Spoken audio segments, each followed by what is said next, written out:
It's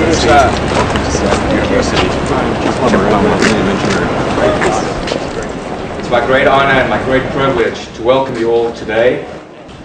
One of the greatest global challenges we as a world community face this century is providing food, water, energy, and shelter to all humankind while protecting the life support systems of our fragile planet. Today you will hear about one such project funded by the Woods Institute on providing clean water and sanitation. As Professor Kosseff said, this work includes many different individuals at Stanford, but equally important is the fact that this work is the result of a deep collaboration with many different types of organizations in Tanzania as well. One of the pieces of work that we've done in Dar es Salaam is to visit the 3 district hospitals. And in the period from January 2005 up until last summer, just those 3 hospitals were seeing 100 children every day that were suffering from diarrheal illness.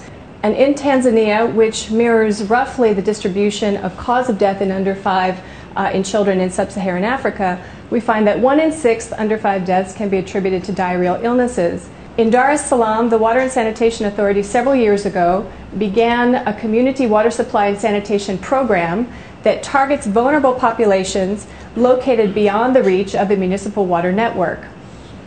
This investment, which so far has reached 43 communities in and around Dar es Salaam, represents a very important improvement in water supply. Many of these households were using shallow wells for their drinking and cooking water supply, which are highly contaminated, right? So from the water supply side, this is a big improvement. But the staff of the CWSSP were surprised and frankly somewhat disappointed that they weren't seeing big health impacts in these communities where the water supply investments had gone in. We began working together about a year and a half ago with 300 households. All of those field teams were trained in the taking of water samples and hand samples from the homes. And what we're looking for here is the concentration of E. coli. And E. coli is a bacteria that is suggestive of fecal contamination of the water. E. coli concentrations between 0 and 35 CFU per 100 mil is okay to sort of moderate. And in fact, what we found is the median concentration of E. coli for the mom's test was 1,800 CFU per the 2-hand sample, and the children 2,200. If you think about how do people get water from their storage containers in their homes, they tend to take a glass or a mug and dip it into the container. So anything that is on your hand at that time has the opportunity to be washed into the drinking water supply.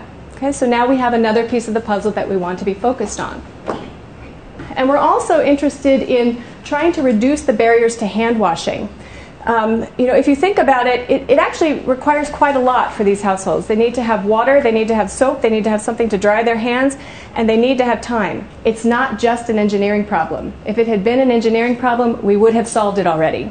And what it takes actually is this sort of interdisciplinary collaboration between different types of folks with different training and different perspectives working together to make a dent here. What we have done is correct. The observation is right. It's a question of collection, transportation, and storage. In all African countries, if you look at the donor support, least support is going to the water sector. A lot of support is going to the health sector, but it is more on the curative side. But if they had supported enough money for the water sector, they would have less investments in the health sector. Otherwise, it's a terrific job we have done. Thank you very much. First, we wanted to convey to the President of Tanzania the degree to which Stanford research was focused on finding solutions to problems that exist not only in Tanzania but in the rest of the developing world as well. He was very engaged, he asked lots of questions. He had been a former Minister of Water Affairs as well in Tanzania, so he understood the issues. And more importantly, he really understood that to solve a health problem, you really had to solve a water supply and sanitation problem.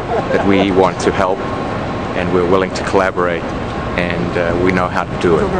And I think the President heard that loud and clear today. Thank you.